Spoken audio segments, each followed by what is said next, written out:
Buenos días. El día de hoy vamos a trabajar con una introducción sobre la distribución normal. Hemos dividido nuestra exposición sobre distribuciones de probabilidad en dos grandes grupos, las distribuciones discretas, y en este caso estudiamos con cierta profundidad la distribución binomial y las distribuciones continuas de probabilidad. Como su nombre lo indica, las distribuciones continuas de probabilidad se refieren a variables cuyo espacio muestral básicamente es infinito. Normalmente puede tener un mínimo y un máximo y está representado por todos los números reales comprendidos entre esos dos extremos. Bueno, eh, a lo largo de este curso vamos a ver algunas distribuciones de probabilidad continuas, como la distribución normal, que es la principal, la más importante en estadística ciertamente, y otras distribuciones como la t-student, la chi cuadrado, la distribución F, pero nos vamos a concentrar en la distribución normal que, como les mencionaba, con mucha diferencia es la más importante en estadística. Bien, muy brevemente podemos decir que la importancia de la distribución normal se origina en su enorme aplicabilidad a una gran cantidad de variables que siguen este comportamiento. En general, utilizamos distribuciones continuas de probabilidad cuando no estamos contando eventos, sean favorables o desfavorables, como en el caso de la distribución binomial, sino que estamos midiendo algo. Y la escala de medida es una escala continua. ¿Sí? Desde ese punto de vista, como se ha demostrado, y en estadística existe un teorema que es enormemente importante, que se llama el teorema de límite central. La distribución normal nos muestra cómo se comportan los errores de muestreo. Esto es algo sumamente importante. Y esto no solamente es aplicable a los errores de muestreo, sino a cualquier error de medida. Es decir, normalmente los errores de medida en ciencia siguen una distribución normal. Esto significa que, primero, la probabilidad de encontrar una medición que tenga un cero error de medida es casi imposible. Por consiguiente, cuando se hace una medida científica, siempre hay, digamos, una media que se esté estimando, si estamos estimando la media, y un margen de error. Ese margen de error está normalmente distribuido de tal manera que los errores pequeños son más probables y en la medida que crece el tamaño del error, su probabilidad de ocurrencia es cada vez más bajo. Además, normalmente los errores tienen una distribución simétrica. Estas son algunas propiedades de la curva normal. En biología y en todas las ciencias vinculadas con la biología, la curva normal también es altamente representativa y habíamos mencionado que algunas variables antropométricas como la estatura de los niños de determinada edad, su peso, el peso y la estatura de la población adulta, digamos el peso medio de una fruta en una cosecha bajo condiciones determinadas, eh, el tamaño de una especie también bajo condiciones determinadas y así sucesivamente siguen una distribución normal. Bueno, por todas estas razones, entonces, es sumamente importante que nosotros nos familiaricemos con la curva normal. Primer punto. Segundo punto que es importante mencionar. La curva normal, en realidad, no es tan intuitiva ni tan fácil de explicar desde el punto de vista conceptual, debido a que sigue una fórmula que no la explicaremos en esta presentación, sino en la próxima, bastante compleja, que en realidad es una función exponencial con un exponente negativo. En fin, tiene una serie de propiedades que no son tan obvias si comenzamos una discusión de la curva normal a partir de su fórmula. Por consiguiente, yo he preferido partir de una presentación intuitiva de la curva normal, pero basada en una simulación bastante robusta que nos va a dar una idea de la aplicabilidad de la distribución normal de probabilidades al muestreo. De tal manera que con esto cubrimos dos temas de gran importancia. Una introducción más bien intuitiva a la distribución normal y sus propiedades, en primer lugar, y en segundo lugar, un análisis de las propiedades del muestreo desde el punto de vista de la distribución de probabilidades de los errores, que va a ser muy útil cuando estudiemos el teorema del límite central. Bien, entonces, vamos a, de alguna manera, presentar el problema, como lo vamos a analizar. La primera parte de esta presentación está basada en Excel. Todo esto corresponde a un modelo construido en Excel. Quienes están escuchando esta presentación pueden recibir estas hojas de Excel donde se explica con mucho detalle el procedimiento a seguir. Vamos a partir de simular con la computadora, utilizando Excel, un problema de la vida real. Vamos a suponer, muy sencillo por supuesto, para justamente facilitar la explicación. Vamos a suponer que hay un juicio a un casino y que el casino es acusado de utilizar dados sesgados. Esto quiere decir dados que tienen en su fabricación un peso en alguno de sus lados, de tal manera que la probabilidad de que salga un determinado número es más alta que la probabilidad de que salgan otros números. ¿Sí? Entonces hay un perito que recibe los dados en cuestión y él tiene que determinar si son o no son sesgados y hasta qué punto son sesgados, si en caso de ser. Bueno, desde el punto de vista estadístico, esto se puede hacer de una manera bastante sencilla. Es decir, podemos simplemente repetir indefinidamente con un número muy alto de veces pruebas sobre el resultado del lanzamiento de los dados en cuestión. Supongamos que estamos trabajando con un dado específicamente. Ya. Entonces, la idea sería repetir el lanzamiento de ese dado muchas veces, anotar los resultados y luego analizar. Bueno, si al cabo de hacer un número muy grande de repeticiones de lanzamiento del dado, nosotros encontramos que la distribución de probabilidades que aparece ex post, empíricamente, se asemeja a una distribución uniforme, en la cual todos los números comprendidos entre el 1 y el 6 tienen la misma probabilidad de ocurrir, entonces diremos que el dado no está sesgado.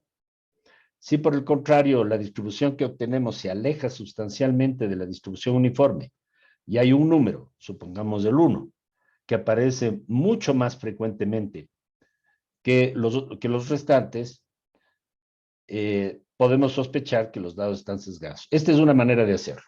Ahora vamos a utilizar algo ligeramente diferente. Esta distribución uniforme de probabilidades, como se puede ver más en detalle, no lo vamos a utilizar aquí para ganar un poquito de tiempo. Esta distribución uniforme de probabilidades tiene una media. Y bueno, la media es muy fácil de calcular. Si la distribución es uniforme y cada número tiene un sexto de probabilidades, por consiguiente todos los pesos son iguales, entonces esta media se puede obtener sumando los números 1 más 2 más 3 más 4 más 5 más 6 y dividiendo para el número de casos, que en este caso es 6, y esto nos da 3.5. Entonces, lo que vamos a hacer en este ejercicio es simular con la computadora utilizando Excel, ya les voy a explicar la fórmula que tenemos, una gran cantidad, pongámosle indefinidamente por de pronto, una gran cantidad de repeticiones del experimento aleatorio de lanzar un dado y escribir el resultado, y luego analizar la distribución que aparece. Bueno, en este caso, ¿qué hemos hecho? Bueno, aquí tenemos dos columnas. En primer lugar, la fila 1 nos da simplemente el número de ensayos que estamos haciendo en cada caso, ¿sí? En este caso hemos avanzado hasta 64. Ya tenemos 64 ensayos, pero el experimento lo vamos a repetir 1000 veces. Entonces aquí en la columna A, ustedes encuentran un contador simplemente que va del 1 al 1000. ¿Sí? Ustedes pueden comprobar, tal vez nos acerquemos al final de la hoja, y ustedes pueden encontrar que el último valor que adquiere el contador es 1000 y que va subiendo de 1 en 1, de 1 a 1000. Esto quiere decir este experimento de hacer una muestra de 64 observaciones de lanzamiento de un dado, se ha repetido 1000 veces. Segunda pregunta, y esto es un tema instrumental, no nos vamos a detener demasiado en eso. ¿Cómo se puede simular con una computadora el lanzamiento de un dado? Entonces yo he utilizado una fórmula que, bueno, de nuevo, en la versión de Excel que estoy utilizando está escrita en inglés, que comienza con la parte entera. La parte entera elimina los decimales de una cifra. Así de simple. Elimina los decimales de una cifra y solamente me da la parte entera. Por ejemplo, la parte entera de 5.45 es 5. La parte entera de 5.99 es 5. La parte entera de 3.72 es 3. Entonces, esto porque el resultado del lanzamiento de un dado no es un entero.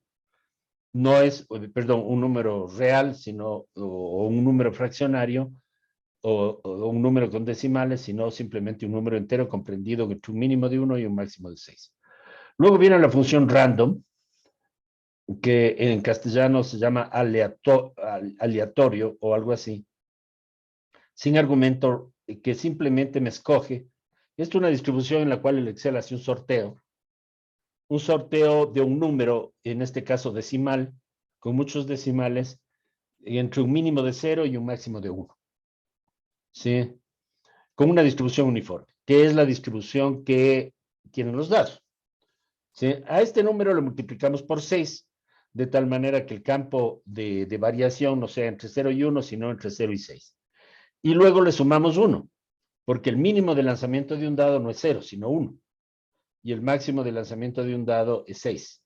Entonces esto me da, digamos, todos los números aleatorios entre 0 y 5.999. Si le añadimos 1, me queda entre 1 y 6. Entonces, de esa manera, yo puedo simular en la computadora el resultado del lanzamiento de un dado individual. Bueno, esta es la fórmula que está aquí.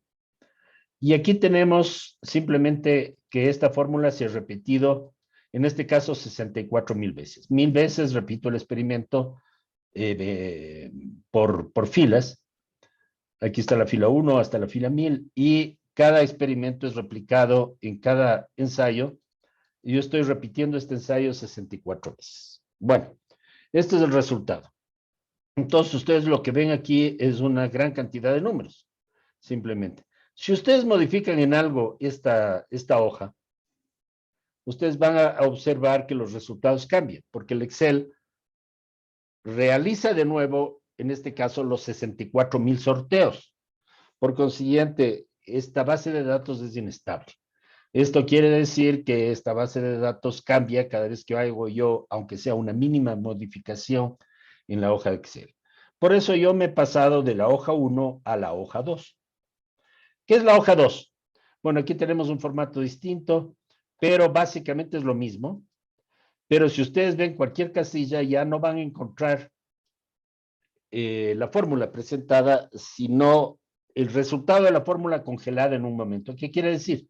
Yo he copiado esta hoja de la hoja 1 a la hoja 2, pero al colocar los datos en la hoja 2 simplemente he puesto su valor numérico, eliminando las fórmulas. Por consiguiente, la hoja 2 es básicamente el resultado de estos sorteos, pero de tal forma que los números han sido congelados. Esto quiere decir que ya no pueden variar.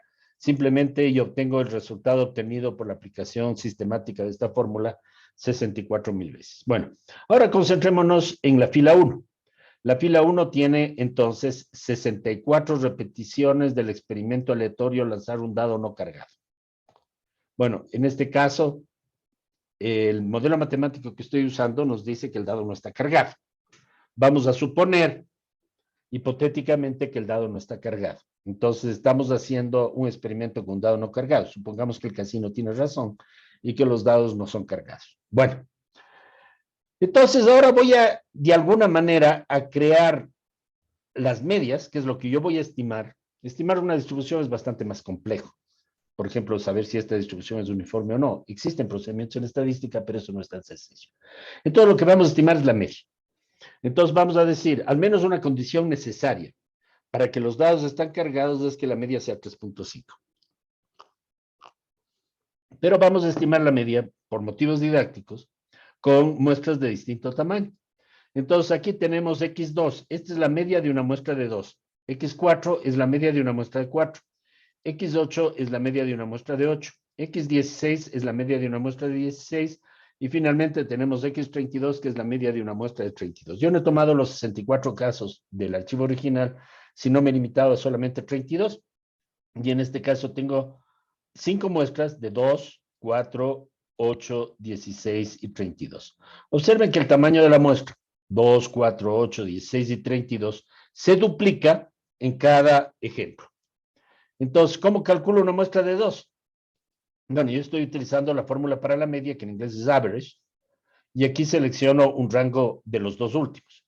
¿Cómo selecciono una muestra de 4? Haciendo lo mismo con los 4 últimos. Y así sucesivamente. La muestra de 8 se toma tomando los 8 últimos, la muestra de 16 se toma, la muestra de 16 se toma, en este caso la de 8, con los 8 últimos, la muestra de 16 se toma con los 16 últimos, y así sucesivamente hasta la muestra de 32, que se toma tomando en cuenta todos.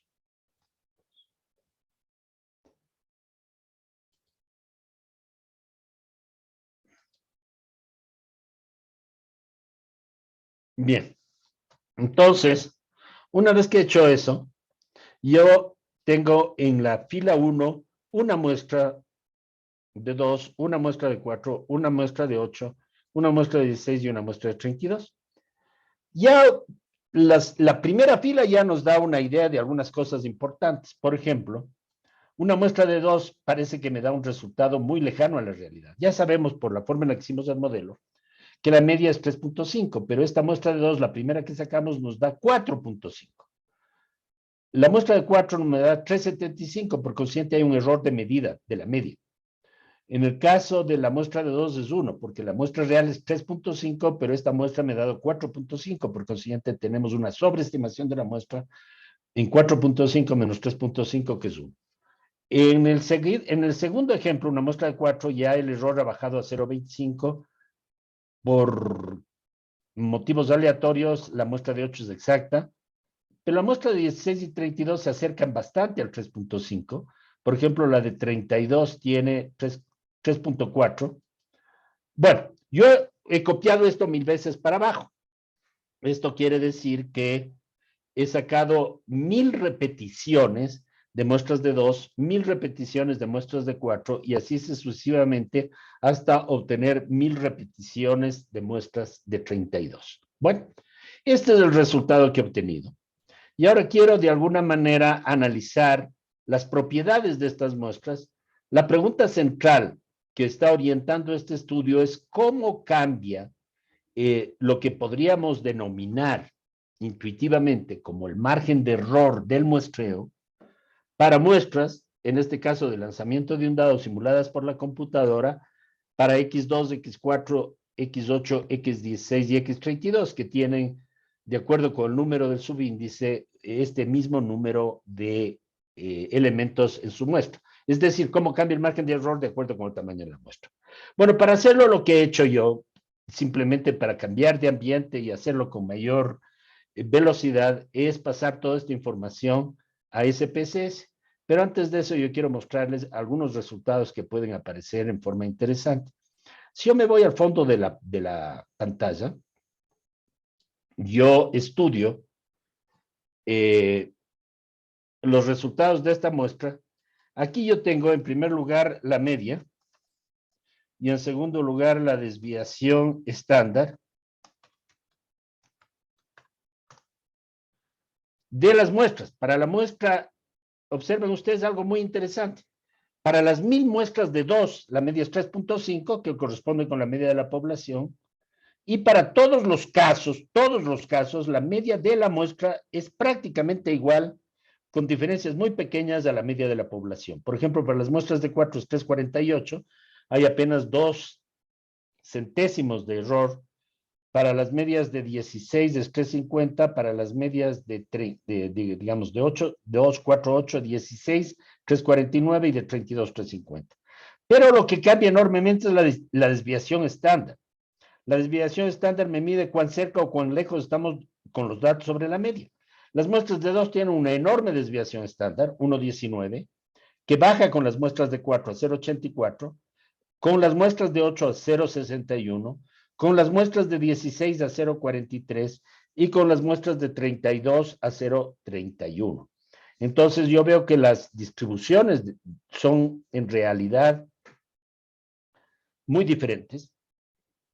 Todas tienen la misma media y eso es algo muy importante, pero la desviación estándar, que en realidad me da la dispersión de los datos, es muy diferente en cada caso. Cuando las muestras son pequeñas, por ejemplo 2, la desviación es muy grande, 1.19, y cuando las muestras son muy grandes, la desviación estándar es 0.31. Bueno, pasando esa información a SPSS, lo que he hecho simplemente con el SPSS es copiar la media de 2, la media de 4, la media de 8, de 16 y de 32, con 1000 observaciones, como hemos hecho, y podemos haber hecho algunos cálculos que por brevedad no les explicaré los procedimientos, pero vamos a concentrarnos en la pantalla de resultados.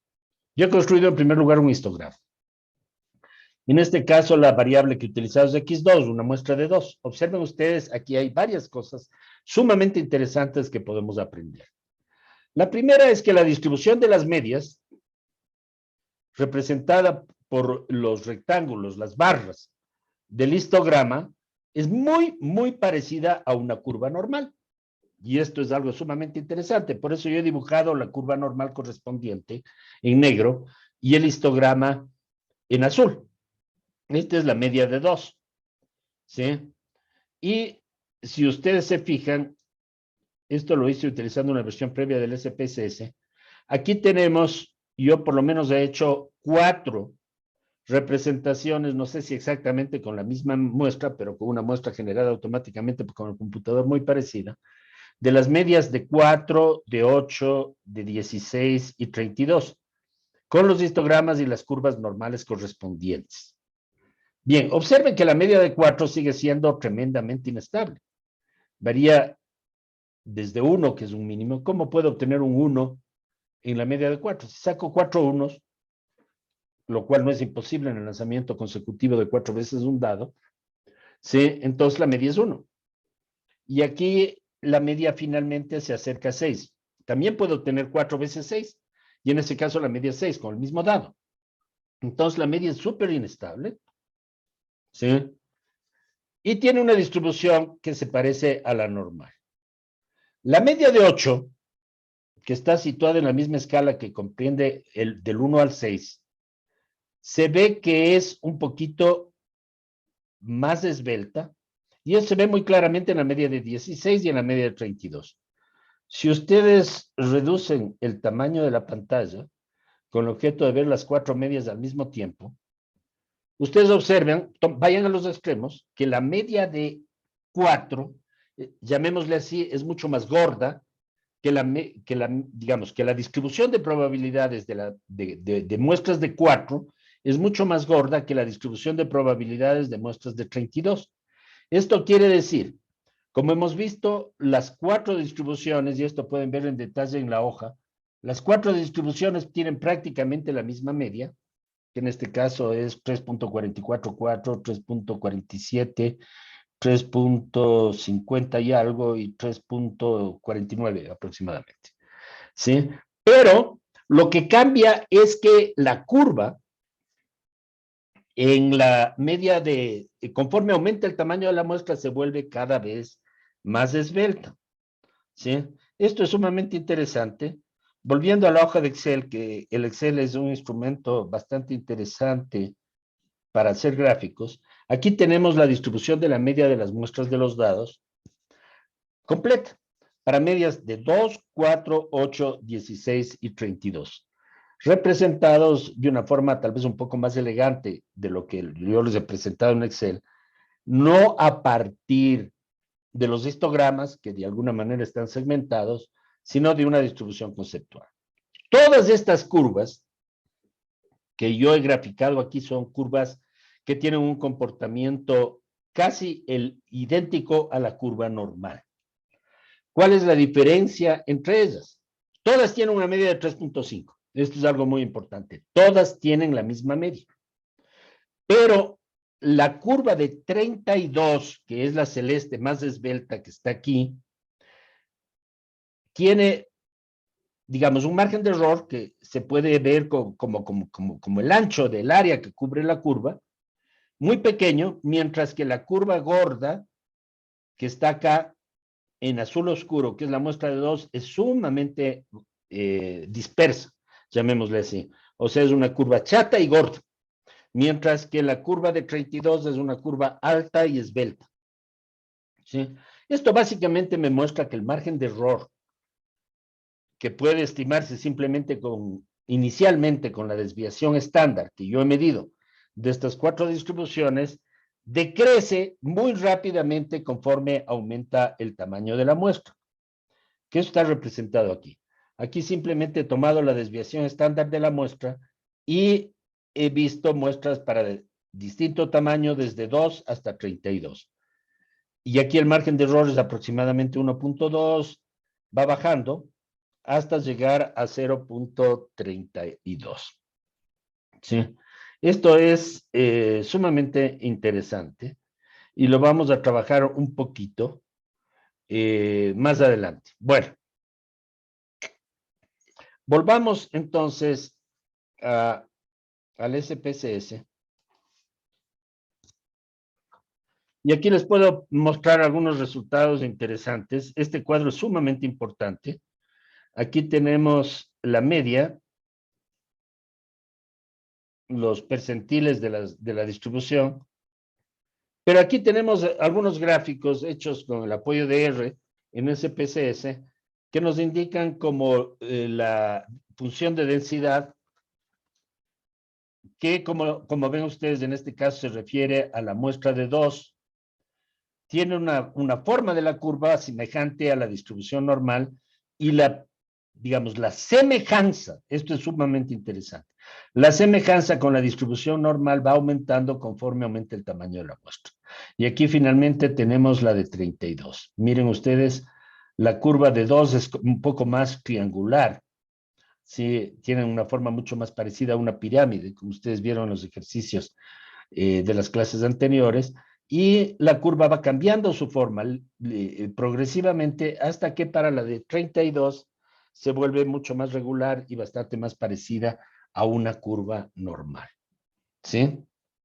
Estas son algunas de las características importantes que vamos a ver. Ahora vamos a hacer un pequeño análisis tomando simplemente estadísticas descriptivas de todas las variables, es decir, de las medias de estas muestras,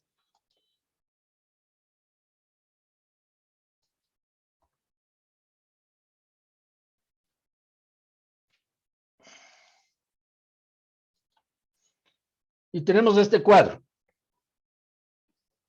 Y a este cuadro lo vamos a... Tal vez vale la pena que lo pasemos a Excel para mirarlo un poquito más detenidamente porque es sumamente importante. Cuando pasan ustedes archivos de resultados de SPSS a Excel, tienen que poner alguna de las opciones como Unicode Test o Text para que el cuadro se pase sin alteraciones. Bueno, aquí lo que nos interesa son dos cosas. Aquí están las muestras, 2, 4, 8, 16, 32. Aquí tienen el número de observaciones, 1000 en cada caso. Aquí tienen el máximo y el mínimo, que en este caso no nos interesan demasiado. Obviamente van entre 1 y 6. Para muestras chicas, para muestras grandes ya se van reduciendo. Aquí está la media.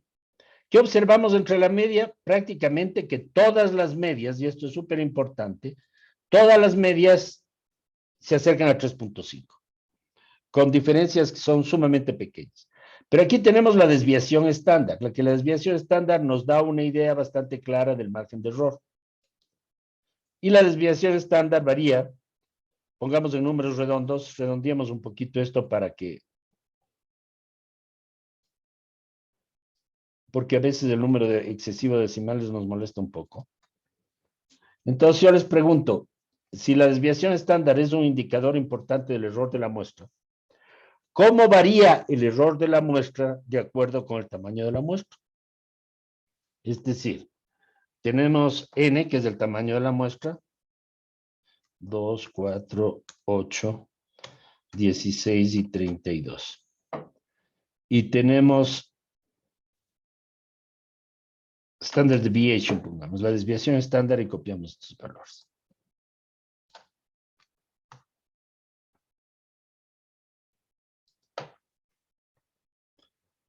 Aquí a este no le puse la reducción de decimales, que es bastante importante, lo vamos a hacer ahora. Bueno. En realidad existe una forma bastante específica en la cual va decreciendo la desviación estándar conforme aumenta el tamaño de la muestra. Por ejemplo, para muestras de 2 tenemos aproximadamente 1.2. Para muestras de 8 tenemos 0.61. Yo sé que 0.60 es la mitad de 1.20. Entonces vemos que el margen de error se reduce a la mitad. El margen de error se reduce a la mitad, ¿cuándo? Cuando el tamaño de la muestra sube de 2 a 8, o sea, sube 4 veces. Veamos entre 4 y 16. El margen de error nuevamente se reduce a la mitad del 0.84, aproximadamente 0.42. Y el tamaño de la muestra aumenta 4 veces. Lo mismo ocurre si yo comparo 8 con 32. Entonces aquí parece que se da una ley. Y la ley dice que conforme el tamaño de la muestra se cuadruplica, el margen de error de la muestra se reduce a la mitad.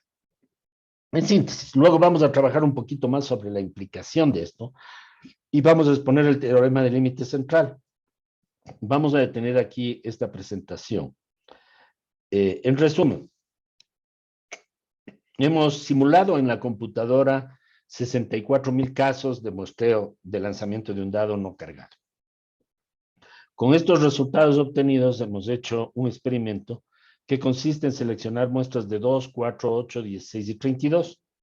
Y hemos tratado de estudiar las propiedades de estas muestras tomando en cuenta tanto la media que se predice con la muestra como el margen de error. Y lo que hemos encontrado es que en general las medias que se predicen con la muestra que están aquí, todas se parecen mucho a la muestra real que hemos generado con el modelo de la computadora, que es 3.5, pero en cambio las desviaciones estándar que nos dan de alguna manera el margen de error, o si quieren la forma de la curva, tienden a disminuir rápidamente. Y el último punto importante de nuestras observaciones es que hemos visto que en forma aproximada todas las curvas de distribución de las muestras de 2, 4, 8, 16 y 32 se parecen a una curva normal. Bueno, con eso tenemos los elementos básicos para seguir el análisis sobre la distribución normal en la próxima presentación. Muchas gracias.